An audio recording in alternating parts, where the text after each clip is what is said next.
All right, so chapter 6, we're going to first talk about how inventory is both classified and determined. We've talked about inventory some, talking about that merchandising businesses are in the business of understanding inventory, buying it and then turning around and selling it. We know that inventory has masked accounts when we purchase our inventory. There's other things that contribute to increasing and decreasing the value of it. But how is it classified and determined? I also want to just preview the inventory costing options that we'll talk more in length the rest of the week about. So as we look at inventory, we're not talking service businesses at all. When we're talking inventory, we're talking about buying it to resell to others.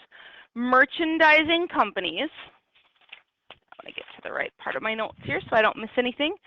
Merchandising inventories are, you know, your Target, your Walmart, more locally. Oh boy, what's going on here? Did you guys see any notes pop up? Oh. Yeah, my smart board's not working here.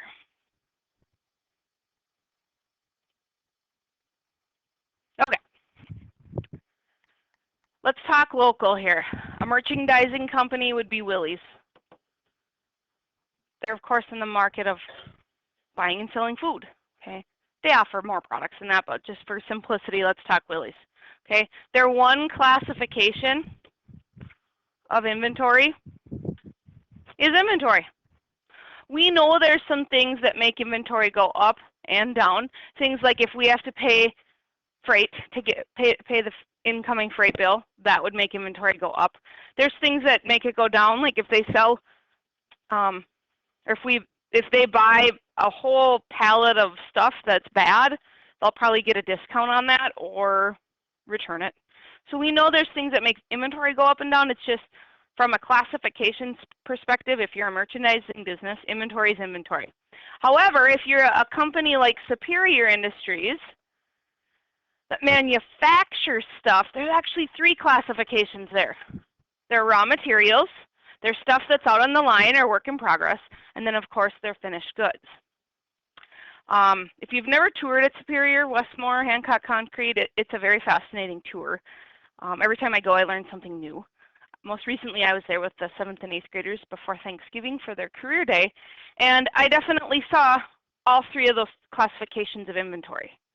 Now, they have huge sheets of metal that they then are turning into all of the different components that build all of their finished products. What's cool about Superior, so much is done in-house. And they really cut what they call the lead time on that to take raw materials to finished goods. They average about 1 week to finish one of those huge products that you see when you're driving by on Highway 28. Really cool. All of them are considered inventory. It's just the different stages that they go through. Okay. You could argue that Willys has some manufacturing. You know, if you think of the deli, and I don't want you to think of Willys as a manufacturing, but the deli and the bakery, you know, if they make the 3-pack of softies that you run in there and buy at lunch, okay, was that once a raw material or a work in progress and then the finished 3-pack of softies? Yeah, just to give you another example, but don't think of Willys as manufacturing. Here is a finished product out of Superior, full of lots of little parts, all that are made in-house. So they're either raw materials, they're working on it on the lines, or they send one of those products out, and they can do that in about a week. Isn't that mind-blowing? Pretty cool. They run in what's called just-in-time inventory. Now, I don't know if that's what they call it, but that's how our book describes it. JIT, or just-in-time inventory, can be described as they don't have a big back room full of storage. They're producing goods. They're turning raw materials into works in progress to a finished product just as they need it. And if you go into Superior, they don't have much for storage because they're making stuff and bringing it out of the line ready to go. They're using it just in time. They're not mass producing X amount of products and letting them sit on shelves for a week or 2 or 3 or a month or 2 or 3. They're using them and building them as they go. Revisiting perpetual and periodic systems. With both, physical inventory is taken for 2 reasons. On a perpetual system, which means it's ongoing, it's always being looked at, here are the 2 reasons. Why are physical inventory being taken for them? To check the accuracy and to check for all the bad stuff.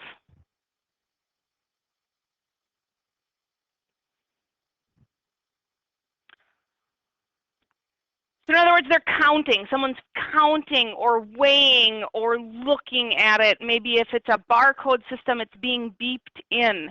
Here's a back storage room. I found this picture online. I was hoping to find one of a retail setting because I've seen that too. But here's a back storage room. And do you see how there's all these little cubbies? But then there's these big tags on the outside. That means someone has either physically counted what's in those boxes or cubbies, weighed it or measured it, and then did a report on it. So they're checking that everything's accurate. If it says we have 10 trinkets in this box, are there really 10? And then if there are not, have they been lost due to wasted raw materials? Has someone stole them? Or has an employee taken one? And then what do you do about that? Do you think theft ever occurs? Unfortunately, yeah. And so that is definitely a piece of the inventory management puzzle. Down here on the periodic side, that's taking a look at inventory at the beginning and the end. How to take that physical inventory? Because you take a look at what's on hand, or what you're going to find out. I have a little acronym for SHUSH, still here. What's still here? And then what was the cost of goods that are gone or sold? And that's how they'd figure out the accuracy of their inventory. Which one's more work? Perpetual. Well, we know perpetual's just more work in general. You're constantly, every time you make a sale, we have a sale transaction and then a cost of goods sold transaction. That's more work. But is it a little bit more refined and more accurate and you have a better thumb on all of your inventory? Yes. Down here, you take a look at the end, what's still here and what's gone. These 2 bits, what's still here and what's sold or what's gone, will drive what we do for the rest of the week. And that's how we'll determine FIFO, LIFO, and what's called weighted average in the coming days. So what's still here, what's still on the shelves, what's still on the store floor, what's still gathering dust, that's SHUSH or here. And then what's gone, what have customers bought? And from an inventory control perspective, all of that matters.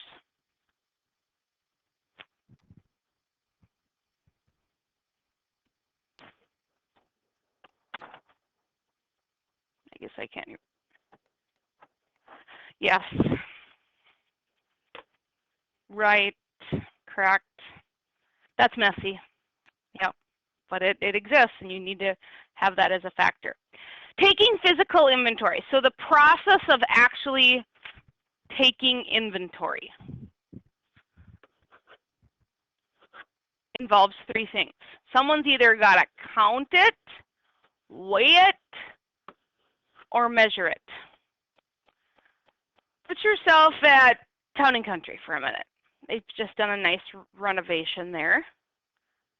And there's that whole aisle with all of the nuts and bolts and washers and screws, you know what I'm talking about, in those little cubbies. And in one cubby there might be thousands of washers. Who wants to count all that? No. In that case, do you think they weigh a product like that to know how many are there? Yeah. So that's why it's beyond counting. I think we see so many people like physically counting stuff. How many Snicker bars are still here and how many are in the back? Have any of you had to do that with even, like working concessions? Like how many did you sell? Someone does. Maybe you guys are just the sales force, but someone has to take account on how many Snicker bars are left in the concession stand. Okay. It's taken when? Was Target doing inventory on December 23rd? No. Nope. Is Target maybe doing inventory now that the holiday season has kind of come to a halt? It's taken when the business is either closed or slow. Leading up to the gift buying season, the Targets and Walmarts are not working on inventory. They are working on getting rid of as much inventory and reducing the shush, reducing the stuff that's still here. Because the stuff that is still here, that has to be counted. And it's typically done at the end of the accounting period. Have any of you been in Target when you can tell there's an inventory control team there? Yeah? They're not even Target workers usually. Target, being that it's such a big box store, brings in a whole team of specialists. And in every aisle, I've been there, and it's chaos. There's workers with all these scanners, and then they're tagging everything, like every section. And then when you go to buy something that they just tagged, they kind of look at you like, really? You're really going to just take that? So that's typically why they do that when it's closed. I'm trying to think which business it was. It was Tuesday. No, Monday. There was a sign in the business, closed for inventory. Somewhere here in Morris.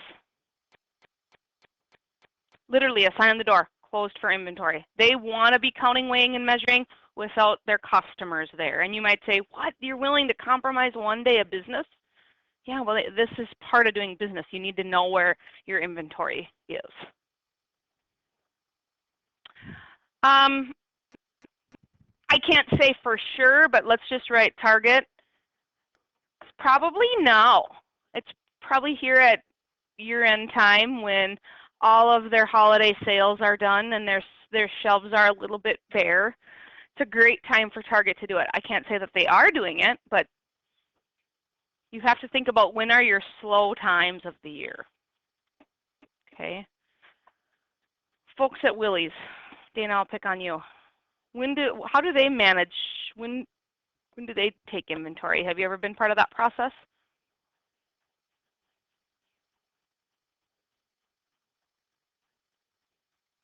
Okay. And that's hard. A place like a grocery store, it's constantly getting more, constantly, selling.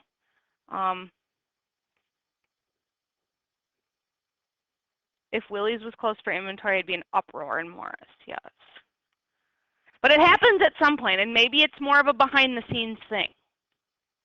But it all happens at some point. Who owns, speaking of inventory, this is also something that we've talked about already, who owns the goods that are being driven around in the UPS and FedEx trucks, or out on delivery with the mail, or on a ship, or on an airplane being sent here and there? Who owns that? Let's revisit. Free on board for who? This should be on your supplemental handout. Somebody owns those goods, and they have to be accounted for someone's inventory, either the buyer or the seller. Okay?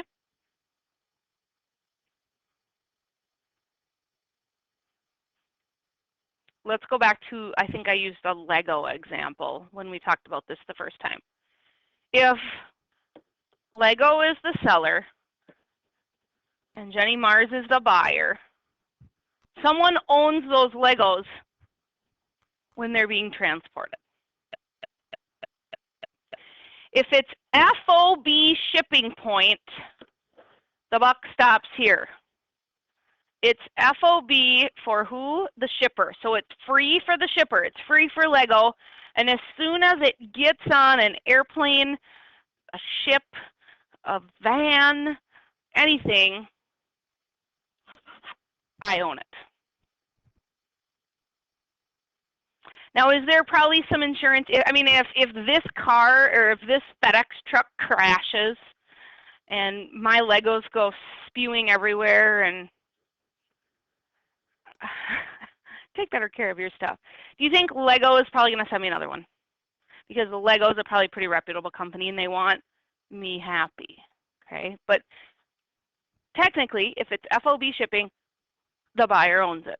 Now, if it's FOB destination, again, Lego and the Mars family,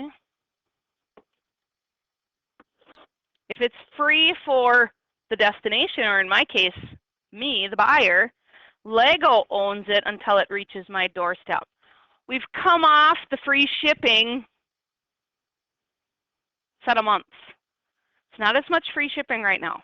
Yeah, if you're Amazon Prime, or yeah, if you're some fancy card holder, but after the holiday season, all of that seems to lessen.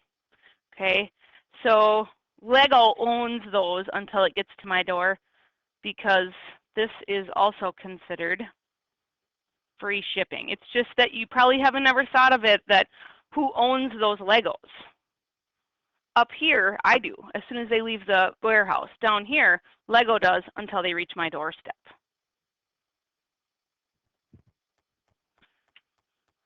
What questions can I answer about that?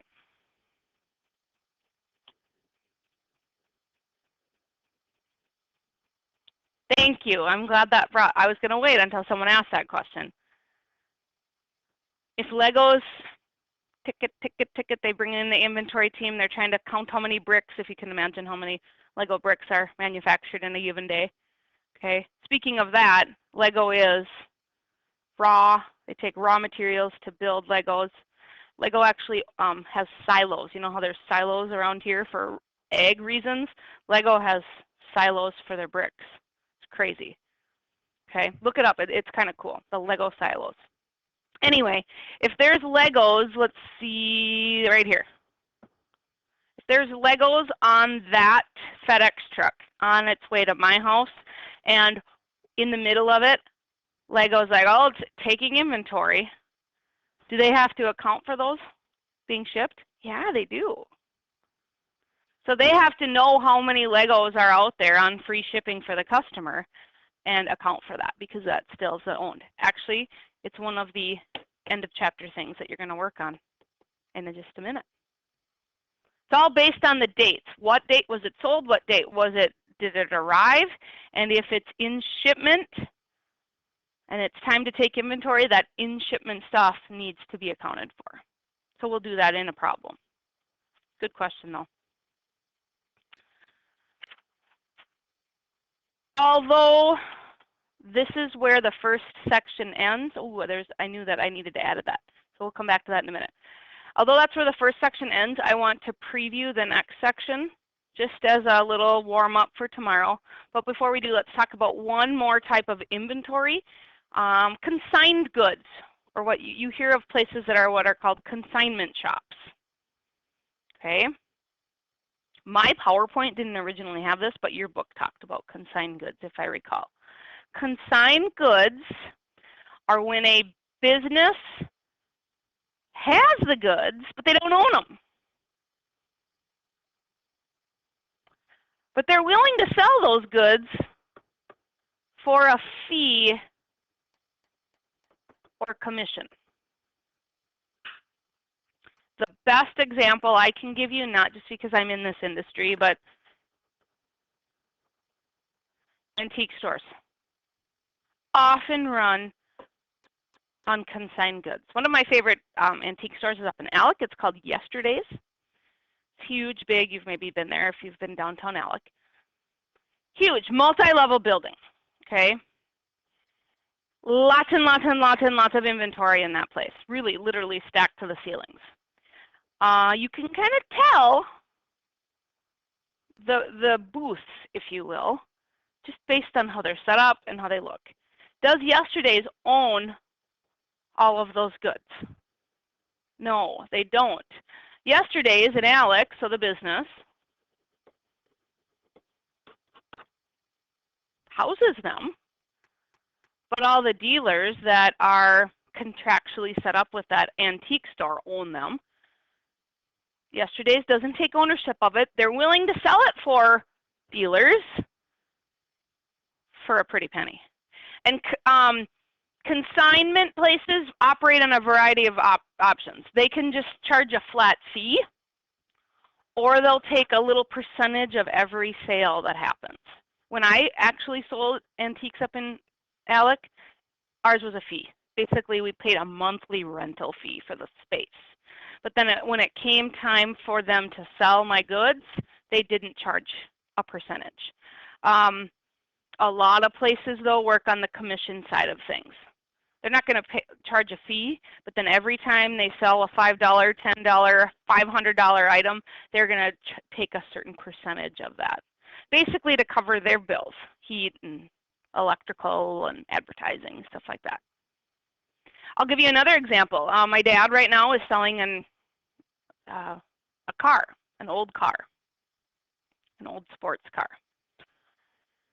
He's selling it in Rogers, where there's that Ellingson's Antique Car place over by Cabela's. Okay. The car is not physically there yet, but he hopes to bring it there. Does that antique car place own his car? No. But he is going to, they'll sell it for him, but then they'll charge a fee or commission when they do. Eventually, he wants to get his car physically to that lot. Then that's when they're going to put a fee on top of whatever they sell it for. The key is who owns that inventory. Not the venue. It's the owner. It's the person bringing that item there. Yes. They don't own it. It's definitely logged somewhere, but it's not listed as, like, Junk by Jenny stuff was not listed on yesterday's inventory, but they definitely know that Junk by Jenny had this size booth. She's from Morris, but they didn't track what I put there. They didn't know that I had a table and 8 chairs, and they didn't necessarily care about that. They did track it based on what they sold of mine. So then when I came around and said, all right, I want to get paid, then it listed what they sold, but they didn't care what I brought. So does that make sense? Now let's talk thrift shops a minute. Salvo here in Morris and the thrift shop. Are they consignment stores? They're not. They're based on the general public making donations. They're saying, we don't want our stuff anymore. You have it. You resell it and do great things with that money. So a thrift shop, or well, I'll use Salvation Army as an example. When you bring stuff to Salvation Army, do they pay you for that? No. Okay. There are some places like that that do. Now the the one on the corner, across from Ewell's, Second Chance, I believe they are more of a consignment shop. Can't say 100%, but I think, like if you bring stuff to them, they are going to look at it. Maybe they'll take some stuff, not some stuff, but then they're more of a true consignment shop. So technically, they don't own the stuff. Now, here's the biggest question. What if there's a fire? What if there's a disaster? What if someone drives into their building and wrecks all their stuff? Then what? There's an owner sitting there with stuff that they didn't have control over. Then there's insurance involved. And does the owner have insurance, or does the consignment shop have insurance? Both parties better. On an antique shop, where there's very, very expensive stuff versus a clothing consignment shop, a little different. How about the collector car place in Rogers, Minnesota? They probably run some really expensive insurance.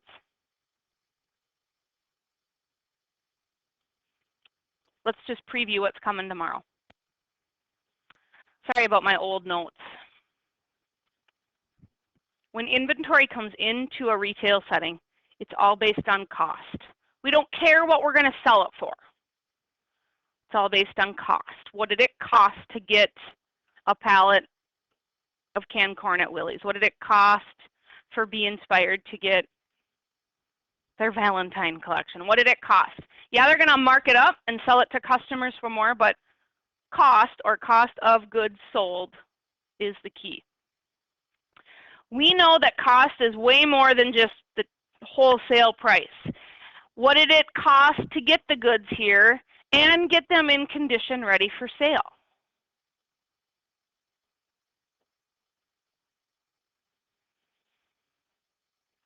If we pay freight to get the freight in cost is masked as inventory. We know that.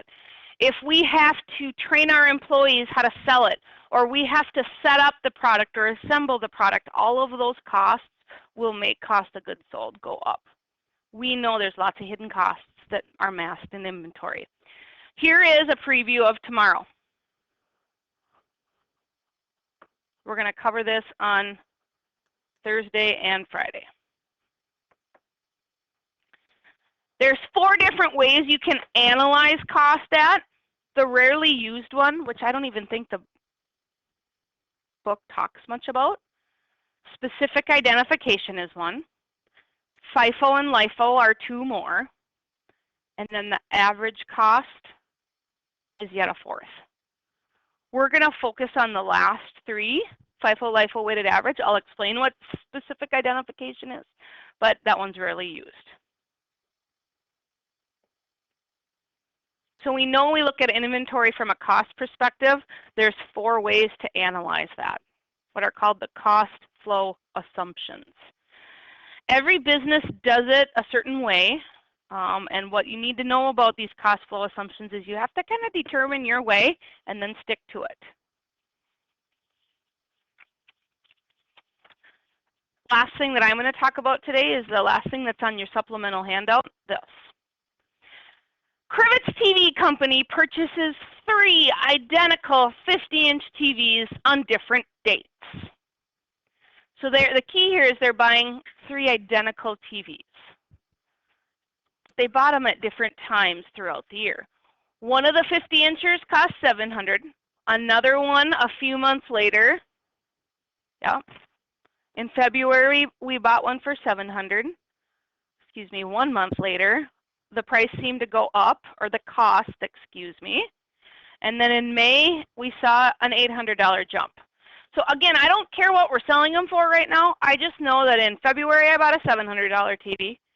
1 month later, the price went up by 50 bucks. In May, it went up another 50. So this was a time of rising prices. Now we're getting a little economical here. That's a pretty big jump though from a wholesale price, 50 bucks every month. That's pretty crazy. So we put these 3 TVs out on our sales floor. Johnny comes to buy a TV and he grabs a TV. In fact, Johnny and Jenny are coming to buy TVs, and on June 1st we sold 2 of them. $1,200 a piece. This was the sale. How many TVs are shush or still here? If we bought 3 and sold 2, we have 1 left. So from an inventory perspective, we have 1 left. But what did it cost us? Which TV did we sell? Does it matter really? No. From a sales perspective, we know that we sold 2 at $1,200 a piece. But it does matter. Was it the $700 TV, the $750 TV, or the $800? Which would make the most sense to get most of our money back? We sold the February and the March ones. But what if Johnny and Jenny didn't want those ones? They wanted the one we bought in May. To John and Jenny, they have no idea which ones we bought for $700 or $750 or $800, because remember, they're identical TVs. So from a sales perspective, who cares? But from a cost perspective, it matters, because this was a very high increase in price time.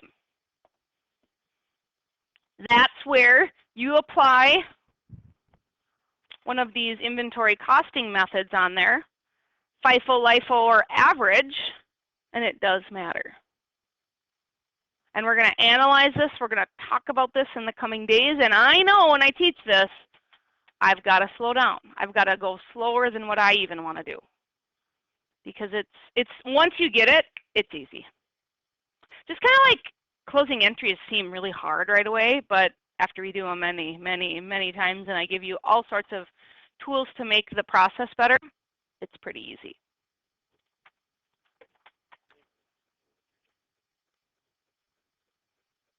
Yeah, it goes into specific, but then it keeps going with the other types. Yeah. I would like you in the last 10 minutes of class to just work through 6 questions, not very many. You'll want to just write them in your notebooks. You know, an okay place would be just right on the back of the handout that I gave you. That would be an okay spot, or if you want to do a blank piece of paper. I want you to answer questions 1 through 6. In the book, you'll find them on pages 304 and 305. It absolutely, the question that Ira posed, what happens if you do inventory while their Legos are on one of those trucks? There's a question like that that makes you kind of dive into that a bit. What I'd like to do is kind of treat this as homework. You'll finish it probably in the next 10 minutes, but let's use tomorrow morning when you come in as a way to review. What I'll do is go read all the questions with you and go through the responses and give you even some more examples than what you probably put in your responses. They're tricky. I'm going to be honest. Some of them are pretty tricky. But yeah, come with this done tomorrow. And then we'll spend the rest of the week talking about FIFO, LIFO, and weighted average. Just questions 1 through 6.